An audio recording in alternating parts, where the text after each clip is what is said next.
Y'all know what it is and who it is. It's your boy Fighting Night Dex. It's Four Corners Boxing, and I got the nose hunter, the snap box snapper. You hear Mr. me? Two-Piece. You feel me? Des, man, what's going on? How you been, bro? Been pretty good, man. How you enjoyed this weigh-in today? The weigh-in is complete. The weigh-in is done. The weigh-ins are fun. You know what I'm saying? We in the hotel lobby at the Stool Hotel now, continuing the festivities of Fight Week at MSG, Hosman Night. Hosman Weekend. Tomorrow's Hosman Night. Yeah. We got a great main event. Top Rank always brings it to us live and direct at the Madison Square Garden. Teofimo Lopez, Sandor Martin. It's going down. WBC eliminator, right? Winner gets The green belt. You know what I'm saying? Winner gets the the mandatory number one spot to face the newly crowned WBC champ. Move in a little. Let's move in a little. Regis. So basically, Regis Pro Break. It's a mandatory Regis Pro Break belt. This is what it is. This is what it's about. No ducking season for real. Lopez Martin. It was supposed to be Pedraza. It's now Martin. I like this fight better than the Pedraza fight. Oh. See, this was taken on 3-week notice. So I don't know Who does that favor? That favors Lopez. Okay. That favors Lopez. This guy has good, he's got a good amateur pedigree. He's had 200 amateur fights. I interviewed him earlier. He's technical, but Lopez is technical and he's a boxer puncher. I think he can neutralize him. I think that he can go to his body. I'm not sure how he can take those body shots from Lopez. We've seen more technical guys like Vasily Lomachenko that got gunshot when he felt the power of Lopez, especially to the body. He's much smaller though. He is much smaller.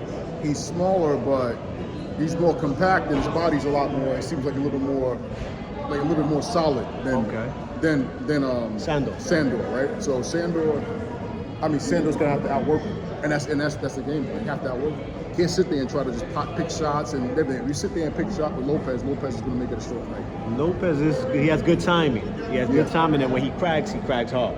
And it's bad intentions behind Lopez's punches, and Lopez also is trying to make you look bad with a killer instinct. The only person I really compare Lopez to with that type of mindset is like a Bud Crawford who is slick and cunning, but he's a killer at the same time. Okay. You know what I mean? Like he's gonna kill you with a smile. If that makes sense. He's not just a mean guy. Sandor is also a southpaw. Yeah. So Dale says he does good. You see what he did with the master southpaw, Lomachenko. But again, Sandor is taller. 3 weeks notice. You say it favors Lopez. I say I don't know really where to favor this 3-week notice, right? I respect the gameness of Martin because he took the fight. Yeah. You know? Again, I think it's a better style fight. I felt like he was gonna beat Pedraza a lot easier than he would have now with Martin. I got Lopez winning this fight, no doubt. See, the thing about it, what sparring did they get that can mirror Lopez or someone on that level, right? In 3 weeks, they only have 3 weeks to. They only got 3 weeks. They only got 3 weeks to prepare. So my thing is, I don't think he's ready. I think it's too short. I hope the best for him. If he does pull up an upset, it's going to be a very big upset because it came at 3 weeks. He was a replacement. Okay. This is not like he had 9 weeks to train for him and have enough sparring partners throughout 8-9 weeks of training. He had to do it 3 weeks, and he's lucky that he was in shape to make the weight. But I think he didn't look too bad at the weigh-in. He had abs. He looked like he was in pretty good shape. Okay. Both of them look really in shape. So they was always in great shape. Yeah. So they both made weight. They both look in shape. So we're gonna see a good fight. It's gonna be very entertaining. Okay. But I do see Lopez late. I do see him winning late. Calling a late stoppage. I say I would love to see the knockout. Of course, we love knockouts. That's what brings the entertainment. But 12 rounds victory is not far from my sights neither, because I think that Martin can move well enough to probably avoid being knocked out. We're gonna find out. The card is stacked. Gerard Anderson taking on Foster, Big Foster. He's not to be slept on. He's experienced. He's been in there with some of the top 10s that are ranked out there today. We have a good heavyweight matchup. Somebody's gonna hit the floor hard. Now, also too, if we might find out how Jared Anderson responds to being hurt. If he can be touched, and Foster's the guy to touch him. That's the right opponent to give you that type of view, huh? Because insight. I think, what is he now? 42-3. He has a good record. Foster, not sure. I think it's 42-3. His losses to guys like Michael Hunter, who was The bounty hunter. the bounty hunter's son. So he that's really one of his main losses. But that's a high level fighter, and it wasn't such a bad loss. And then we got the businessman, Keyshawn, one of Top Rank's hottest prospects as well. A lot of attention to Keyshawn this week out here. Him and Bob had the whole table yesterday at the press conference. They were going crazy, answering questions, giving them a lot of insight out there. See, Keyshawn is not playing. Keyshawn comes with Black Air Force energy. He's not playing. I saw that whole stare down right now. I don't know what he had on his feet, but it definitely was Black Air Forces because he's there for a knockout. See, he's gonna box a little bit, but it's a Keyshawn. He's getting better and better.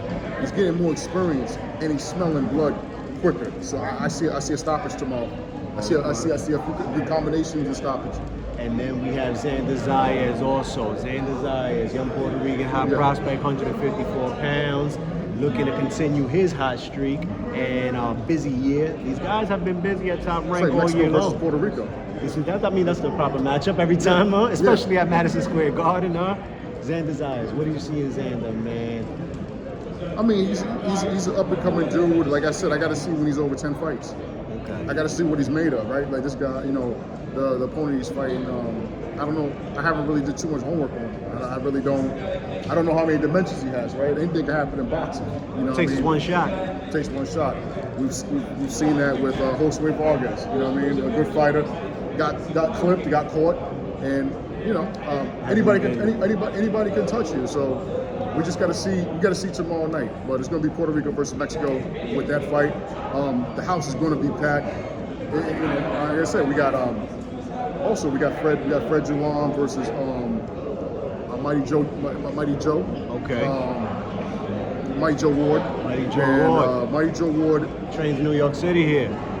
Brooklyn. Yeah, one lives in Manhattan, one lives in Brooklyn, one's from France, one's from Ireland. It's gonna be Ireland versus France. Some World Cup shit, huh? Some World Cup shit. Now they both sparred each other in the past. They both have history. Fred Julan has the intel of what he's going to expose, and I'm not going to go into details about what I spoke to him about because I wanted to spar Joe Ward, but that's no story. But I sparred Fred Julan. I know what Fred Julan brings to the table physically, and I have an idea of what Joe Ward does. This is going to be a very technical fight. Okay. One to look out for, big time. I see Joe Ward getting hurt. I see Joe Ward getting hurt to the body. He's going to try to go in and out. He's going to throw a lot of punches. He's going to He's going to be like an amateur style. Okay. But I do feel that Fred Julan is hungry, and he is trying to get his name back in the mix. He's 13-1 right now. Joe Ward is 7-1. The loss only came because he had a knee injury. He got the loss, but it should have been a no contest because of the injury. Okay. I do feel Fred Julan has had the better level of competition, and he's more older and more game. And I think that right now is his time to get in the light heavyweight mix. Big disappointment coming with Bruce Carrington. He won't be fighting. His opponent didn't pass his physical. Jahi Tucker won't be on the card, I'm hearing. He missed weight. Yeah. These are some of the high prospects out of New York as well. We come out to support for Bruce. Hope you get back in the ring soon. We're looking forward to seeing you. I'm going to tell you about Bruce Carrington. Bruce Carrington, I just talked to him a little bit earlier. He's going back into the gym this week. Very soon. He has to let some of that workout off. He has to let some of that training camp off. I feel bad for whoever's going to feel that frustration because one thing I like about Bruce Carrington is a class act at 25 years old. Yes. Clean diet, doesn't drink, doesn't smoke. Consistent training, walks around within 10 pounds of weight all year long. Fight weight, close to weight, under 10 pounds. So anybody that he fights next is going to feel what this fight's having. I do feel like he was going to stop this dude. He's going to stop Tapia. Tapia's going to come forward. He had a busted eardrum. That was the reason why the fight got canceled. Probably got beat up in sparring, huh? Well, when I hear a guy get a busted eardrum or something like that from sparring, I think I say lack of defense. Lack of defense, taking a lot of punishment in the gym, or maybe he got hit with a good shot. That's not going to be good against Bruce. No, that's not going to be good. And the dangerous thing about having a busted eardrum is this. your equilibrium is off, right? You don't want to be. You want to be balanced when you fight Bruce Carrington because the minute he sees you off balance and he times you, that can. I mean, he can hit you with a shot that can end your career, especially with a busted eardrum. Right here. Jahi Tucker, Jahi Tucker. What's up, y'all? How y'all What's doing? going on, baby? About to make these guys at 54 look stupid. Yo, y'all want to see some scary power at 54? Now you Going got, on? What happened? Hey, yo, bro, this is my best camp. This right here. Come, get in here. Let me sit in with Get in y'all. here. yep. Yo, this camp right here was my best Turn camp. turn this way. This was my best camp, bro. Like trainer-wise, diet-wise, everything. You feel me? Just couldn't happen, bro. Just couldn't make it. You're young. Yeah. You just continue to get older. You get not older, excuse me, hungrier. I say, Yeah, right? yeah. He's getting bigger, and sky continues to be the limit. It's time to move up a little bit. And you're about to turn 20 years old. I turned 20 years old next month. I've been at 147, 148 for the last 4 years since I was like 16, bro. You turned pro at this weight? Yeah, well, 17, yep. So I've been here for a while, y'all, and I'm trying to hold on to 147 because I really wanted to kick 147 is an explosive division, and I've seen a lot of names, and it would have been a good look on my resume to take down all these guys, man. And I know I could have did it, but we're just gonna move on to 154. Whoever there, they gotta go. You know, and no catch weights. Do you feel like the catch weight was put there because of the opponent, and just kind of like some maybe things that didn't favor you? I put it at 148 because I always say, like, you know, if I don't have to make 47, I'll give myself that little extra pound allowance, you know? Yeah. Because that extra pound sometimes do be a drag. Yes. But if there's nothing on the line, I wouldn't be such a doing it, you know? There's no point in risking your health any further. You already put your life on the line every time you're in the That's a ring. fact. It's time to move up a little something more now and eat them up at 54 now. All the fans that be talking about I don't got no power, all that other shit, all that shit, all that other shit, bro. Bro, yo, watch, at 154, y'all gonna see some brutal ass knockouts. This shit's about to get crazy, bro. But now, with your agility and footwork, mixed with the power, It's over for you have a niggas. lot of guys that are at 154 that are not the most technical, they're not the best Yeah. movers. I do feel that, you know, maybe even in a couple of years, they will put you up there with like the what's the guy that fought Charlo? And Charles ended up knocking him out. Yeah, The second time, Harrison. 11th round, Harrison. They're gonna want you to fight maybe a Tony Harrison. Yeah, that's a good matchup. That's a real good Move fight. well, you move well, right? Yeah. Like they say, like Mo says, what's up with you? Always in the corner and telling them to come on, weaving them, and then pop, pop, pop, pop. Listen, Mo, man. It's just, One of your specialties right there. you know, it's something I practice all day, bro. Like, I be in sparring, I'll do that for 12 rounds straight. And nobody can touch me, bro. Nobody. So, I mean, It's a strategic thing as well, right? yeah, You it's a mess strategic him thing. up, right? For me, now he know, I'm coming at this guy, he's in the corner, and they supposed to have the advantage. And a lot of these guys who I fight look at me as a kid still. They still look at, they haven't noticed Until them. you hit them. Until I hit them. You Yeah. feel me? Yeah. But they're like, damn, this guy, bro, I'm in the corner, they can't do nothing about it. So basically, you hear like the main thing that you always hear about just a basic corner is like go to the body, and that's all they can scream. Bro, and it's the easiest thing to block.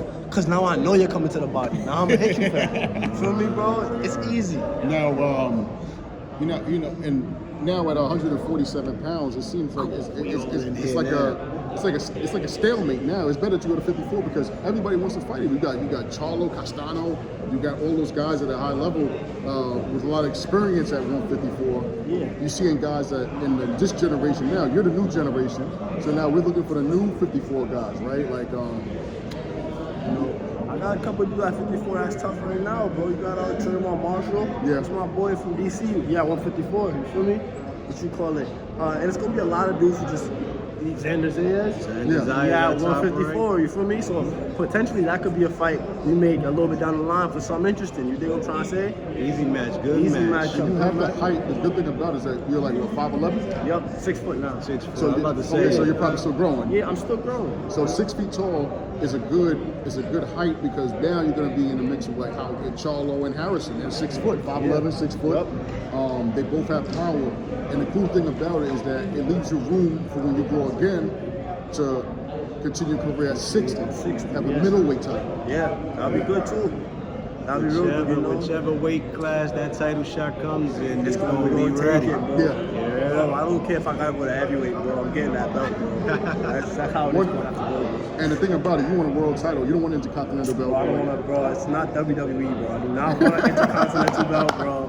Get that bullshit away from me, bro. I want the real, this joint with the life size. I And you're want not this gonna clothesline somebody over the rope, just Nah, like bro. It's not Royal Rumble, bro. I'm not doing none of that shit. No Montana Love shit. Montana going Love, on. clothesline. Montana Yeah. Love should he should get the intercontinental belt. Hell yeah. Yo, for everybody out there too, at 154, not my first victim, but the first dude on my list that I really want to take down, Fundora. Sabastian Fundora. Now, Fundora would be a good fight too, because you're fighting the opponent you just had. That you're Tall, supposed to he's fight. tall, he's tall, lanky, just like him, man. Now I'll put it like this: Fundora is also like Fundora's 6'6", 6'7", which is insane. Which is even taller than the guy who I was gonna fight today, you know? Yeah. But I just thought, that'd be a real good takedown. I know I could do it, you feel me? Anything is possible as long as you keep working towards yours, man. Word, You're gonna have to make Fundora miss a lot of punches, though. That's easy. Yeah. Tell him come to the corner. You got it right there. Now, what do you think about? One last thing? What do you think about Bruce Carrington's opponent not telling about the eardrum? Not speaking about it. You know, some as fighters, you tend to, whatever happens, to your body, good or bad, whether it's a hazard to the next guy or hazard to you. Tommy Morrison was fighting with HIV. Wow. Tommy Morrison, Yeah. world heavyweight champion, was fighting with AIDS, Why? As fighters, bro, we don't really want to let that be known. Yeah. Regardless, good, bad, whether how dangerous it can be Yeah. to other people's safety too. Yeah. And to our own safety as well. Yeah. And it hurts us sometimes. It hurts us sometimes. But it's what it is, man. It's just the history of the game. It's how we go. This is the things that you got to put up with in boxing. Sometimes you can't make the weight. Sometimes your opponent has certain injuries. Sometimes you work this whole camp out and then you got to save it and put the beats on the next man that's coming. So at 154, you guys beware. You smell me, you heard, Sure. he's coming. Thank you, coming, God. yo. Appreciate you. God bless you always, brother. Appreciate you always. Yes, sir. I'll see y'all soon, 154. Yes, sir. As you can see, man, in the midst of the conversation, Jahi Tucker stops by to let us know exactly what happened with his situation. He won't be on the card like we told you, but we will be looking forward to seeing him soon. Jahi Tucker, Bruce Carrington, salute to you guys. Bless you guys. Everybody on the card, man, of course. You put your lives on the line, so we put nothing against anybody. We make our picks. We don't call nobody no bums, because if you can get in the ring with my man right here, he gonna show you what it's all about. Right. You hear me? Break your schnob box. Stop, Fox. Thank you, Thank you so brother. much, man. Appreciate you. Always. Sir.